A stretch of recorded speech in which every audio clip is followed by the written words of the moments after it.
शरीर में कोई कपड़ा नहीं था, पैर दोनों राइट एंगल में मिला गया। एक पाँव बेड के इस तरफ, एक पाँव बेड के इस तरफ मिला गया। चश्मे को कूटा गया, जिसकी वजह से आंखों से खून निकल गया।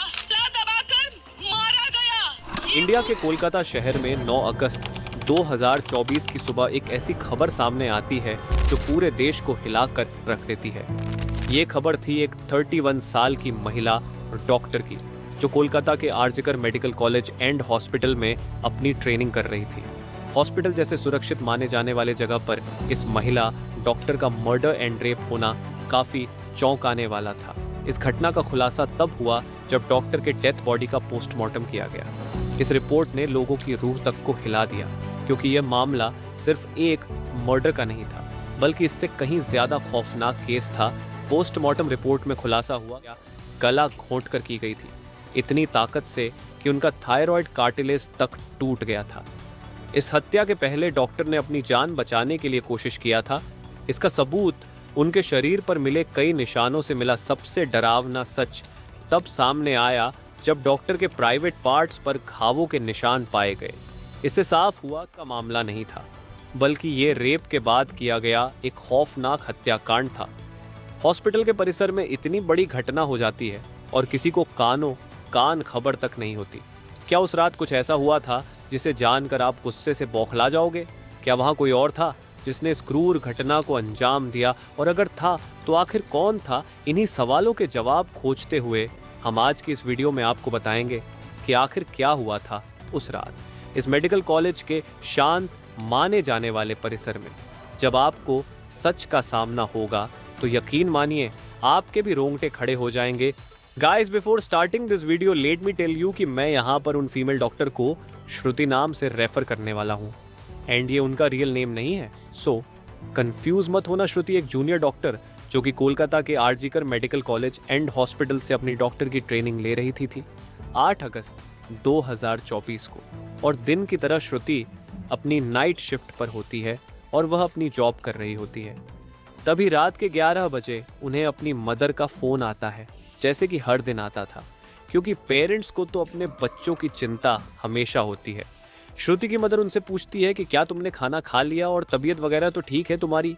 जिसके रिप्लाई में श्रुति बोलती है कि उनकी तबीयत एकदम ठीक है और वो बस अभी कुछ पेशेंट्स को देखने जा रही है, जिसके बाद वो अपने कलीग्स के साथ बैठकर खाना खाएंगे। अपनी मदर से बात करने के बाद श्रुति पेशेंट्स को देखने राउंड पर निकल जाती है। सारे पेशेंट्स को देखने में और अपना काम खत्म करने में श्रुति को रात के 2 बज जाते हैं, जिसके बाद वो अपने कलीग्स के साथ जाकर हॉस्पिटल कैंटीन में ही बैठ जाती है, जहां मिलकर ये लोग अपना खाना भी खाते हैं और साथ साथ थोड़ी बातें भी करते हैं।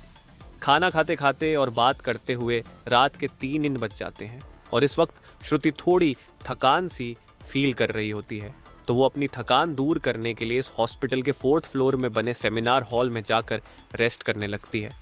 श्रुति के रेस्ट करते करते सुबह के 7:30 बज जाते हैं, पर वो तब भी इस सेमिनार हॉल से बाहर नहीं आती। ज़्यादा अनयूजुअल था, क्योंकि श्रुति कभी भी आधे 1 घंटे से ज़्यादा का ब्रेक नहीं लेती थी।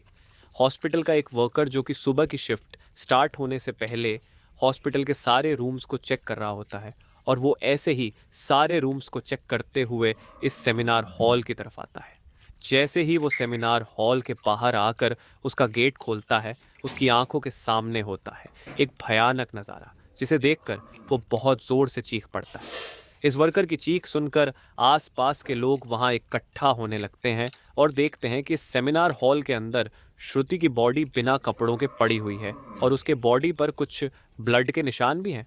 यहाँ खड़े सब लोगों के लिए ये एक ट्रामा से कम नहीं था, स्पेशली दूसरी फीमेल डॉक्टर्स एंड वर्कर्स के लिए, क्योंकि उन्होंने अपनी आंखों के सामने ऐसा नज़ारा पहली बार देखा था। वो भी हॉस्पिटल प्रेमिसेस के अंदर श्रुति की बॉडी को देखकर आसपास खड़े सारे लोग उसे एक स्ट्रेचर पर लेटते हैं और इमरजेंसी रूम में लेकर जाते हैं ताकि डॉक्टर्स उसकी कुछ हेल्प कर सकें। काफ़ी देर तक डॉक्टर्स के एट दी एंड श्रुति कुछ घंटों के बाद अपना दम तोड़ देती है। हॉस्पिटल में कुछ लोग थे जो कि इस मर्डर एंड रेप केस को एक नॉर्मल केस जैसा दिखाने की कोशिश कर रहे थे, जस्ट बिकॉज कि वो इस हॉस्पिटल का नाम बचा सके। बट जब पोस्टमार्टम रिपोर्ट्स आती हैं तो सब दूध का दूध और पानी का पानी हो जाता है। इन रिपोर्ट से साफ साफ पता चल जाता है कि श्रुति के साथ किसी ने ज़बरदस्ती गलत हरकत करने की कोशिश करी और जब वो इस इंसान से अपने आप को बचाने लगी तो उसने उसका गला घूंट दिया। इवन उसे बहुत बुरी तरीके से मारा भी और फिर उसका रेप भी किया। ये सारे प्रूफ मिलने के बाद ये केस पुलिस को हैंड ओवर कर दिया जाता है एंड पुलिस वाले इस क्रिमिनल को पकड़ने के लिए लग जाते हैं। सबसे पहले पुलिस उस क्राइम सीन पर ही छानबीन करती है जहां ये सब हुआ था। किस्मत से पुलिस वालों को वहां पर श्रुति के कुछ नेल्स एंड ब्लड सैंपल्स मिलते हैं और साथ ही एक ब्लूटूथ नेक बैंड। ये केस शायद और भी जल्दी सॉल्व हो जाता अगर उस फ्लोर पर सीसीटीवी तो बदकिस्मती से इस सेमिनार रूम के अंदर या इसके आसपास कोई सीसीटीवी कैमरा नहीं थे। लेकिन जिस रास्ते से इस फ्लोर पर एंटर करा जाता था वहाँ पर कुछ सीसीटीवी कैमरा थे। पुलिस वाले इन सीसीटीवी कैमरा में सुबह के 3 बजे से 8 बजे के बीच की रिकॉर्डिंग चेक करते हैं कि इतने टाइम के बीच कितने लोग इस फ्लोर पर आए और गए थे। इन सीसीटीवी फुटेजेस को चेक करने के बाद ये पता चलता है कि टोटल 6 लोग इस फ्लोर पर आए और गए थे। ये पता लगने के बाद पुलिस वाले एक एक करके इन 6 लोगों को पूछताछ के लिए बुलाते हैं कि वो लोग वहाँ पर उस टाइम क्या कर रहे थे। और इन लोगों को इस बीच यहाँ कुछ भी अजीब दिखा कि नहीं। इन लोगों से पूछताछ के दौरान पुलिस वाले उनके फ़ोन का ब्लूटूथ भी ऑन करके चेक करते हैं कि जो ब्लूटूथ हेडसेट उन्हें मिला था वो इनमें से किसका था। क्योंकि आपको पता हो, आप किसी ब्लूटूथ डिवाइस से अपना फ़ोन पेयर करते हो तो अगली बार वो उससे ईजीली कनेक्ट हो जाता है।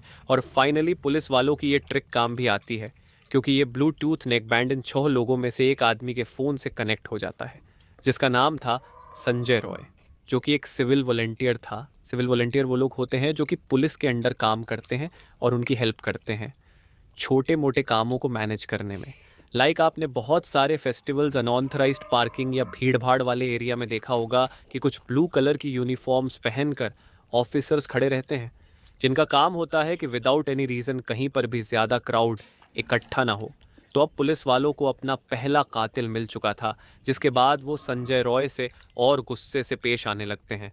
बट संजय पुलिस वालों की किसी बात का भी जवाब नहीं दे रहा होता क्योंकि वो काफ़ी ज़्यादा नशे की हालत में था। पुलिस वाले संजय का फ़ोन भी चेक करते हैं जिसमें उन्हें भर भर के पोर्नोग्राफिक कंटेंट मिलता है जिससे उनका शक यकीन में बदल चुका था कि संजय ही श्रुति के मर्डर का मेन कल्प्रीट है। इसके बाद पुलिस वाले संजय रॉय को और ज़्यादा डराने लगते हैं एंड फाइनली वो डर कर अपना गुनाह कबूल भी कर लेता है कि उसने ही श्रुति को मारा और उसका रेप किया।